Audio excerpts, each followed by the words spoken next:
This is the first of probably 3 videos on William Tubby.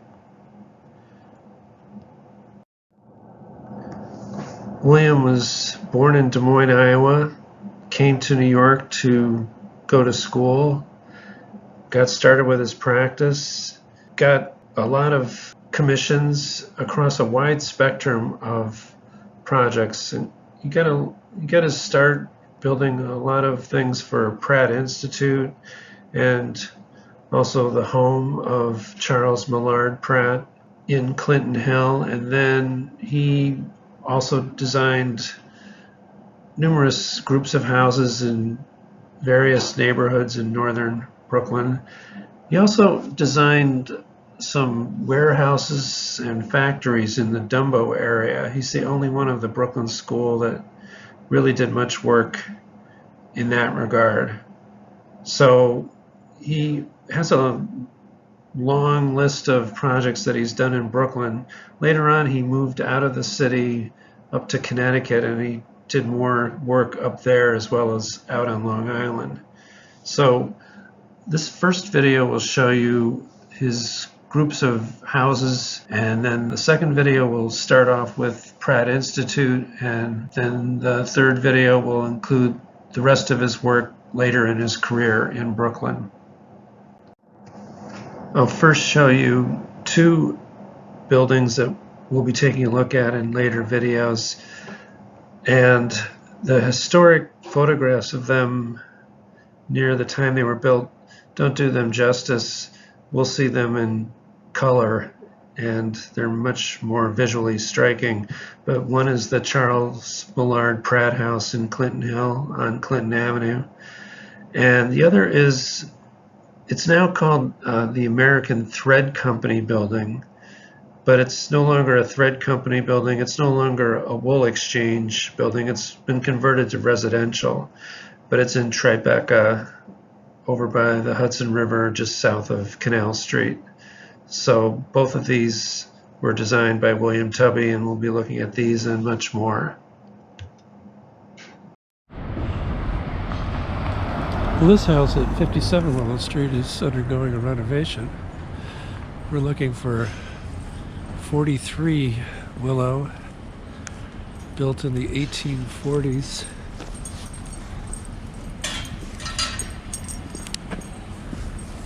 Which was once the residence of William Tubby. In another video on Montrose Morris, I show where he lived on Hancock Street in Bedford-Stuyvesant. William Tubby lived here in Brooklyn Heights in a house that he did not design, unlike Montrose Morris. Let's see here. 43 right here.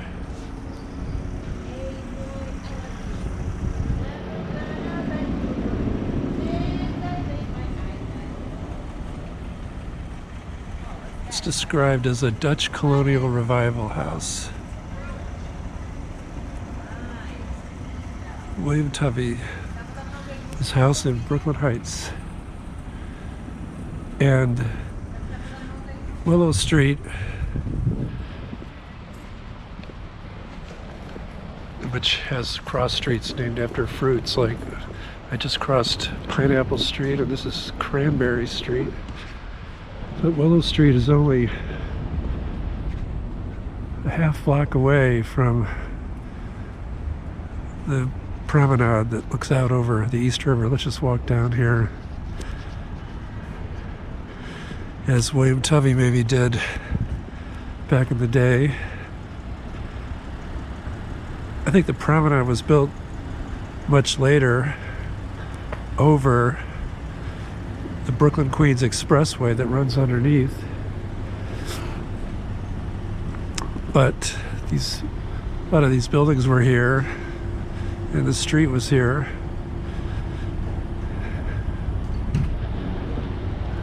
And there were probably a lot more ships in the harbor in the late 1800s. It's a great place to catch the sunset. We're catching it at the perfect time here.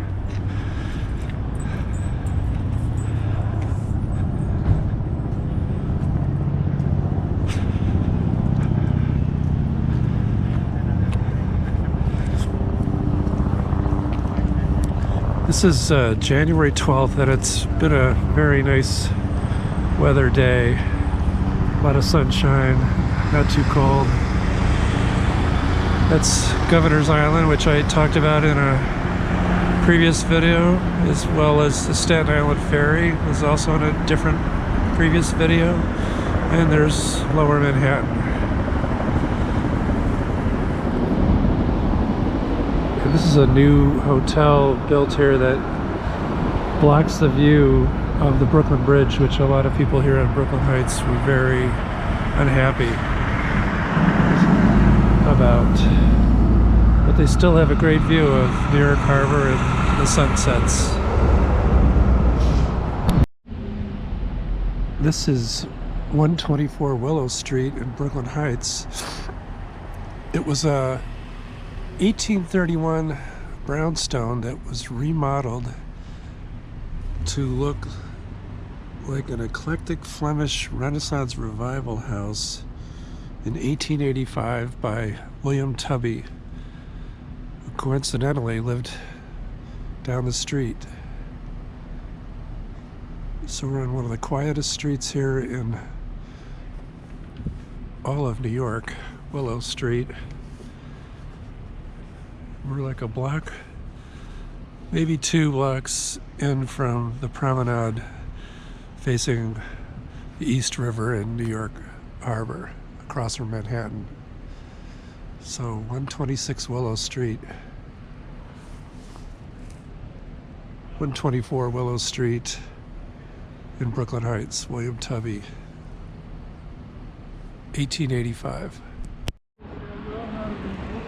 Let's just take a walk up Carroll Street in Park Slope and back down Montgomery Place, because these are the 2 premier streets in Brooklyn for architecture, and all of the houses here have to have been designed by name architects. And on this block we're only going to point out a couple.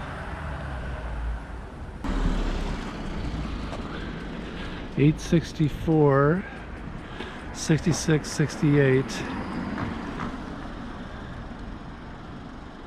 through 72. These are all William Tubby, and they were built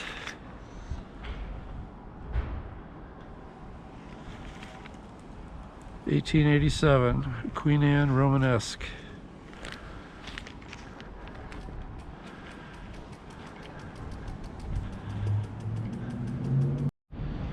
This 6 building row on Hicks Street from 262 to 272 Hicks at Jeralman was designed by William Tubby in 1887-88, and it was built for Mrs. Packer, who, I don't know the whole story of Mrs. Packer, but she is affiliated with Packer Institute, which is a school, prestigious school down Jeralman Street, and I think the Packers owned a lot of things in Brooklyn Heights. They're a big name. And this is just looking around the corner north up Hicks Street in Brooklyn Heights. So William Tubby, 1886 to 87, 26 through 36 Hicks Street in Brooklyn Heights. So this is 405 Clinton Avenue, designed in 1889 by William Tubby. And we're between Gates and Green Avenues in Clinton Hill. And this was the residence, reportedly, of Brooklyn mayors before Brooklyn became part of New York City in 1898. And it's in a row of 3 decent-sized houses. You might call them mansions. And it's across the street from the Parfit Brothers Hoagland Mansion at 410 Clinton Avenue. Again, you can spot one of our Brooklyn School architects' houses out of the pack every time. Here's 234 Lincoln Place by William Tubby. Romanesque revival.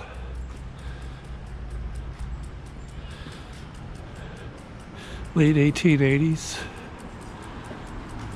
Beautiful with the colonnade on the third floor, third and a half floor. Let me just double check the year. 234 Lincoln Place, between 7th and 8th Avenue and Park Slope. 1889, William Tubby. These three houses on Vanderbilt Avenue in Fort Greene, right on the borderline of Clinton Hill, at 286A through 290. They're kind of extra wide brownstones. Actually, I see 4 doors, so there's actually 4 buildings. It looks like one, and it's designed by William Tubby, 1889 Romanesque revival. And it's sandwiched in between some brownstones, including this one on the right with a mansard roof. And looking down Vanderbilt Avenue towards DeKalb Avenue, that's a couple of other houses with mansard roofs. And it's just neat to look at some of the detail that William Tubby put into even this simple quadruplex of houses here on Vanderbilt Avenue. Okay, we have 2 sets of houses here by the Brooklyn School of Architects. The one here on the left is by Mersenne Thomas, 1888. And then this 3-house block, 1892, A Newer Neighbor by William Tubby. And it's described by one architectural critic as superb.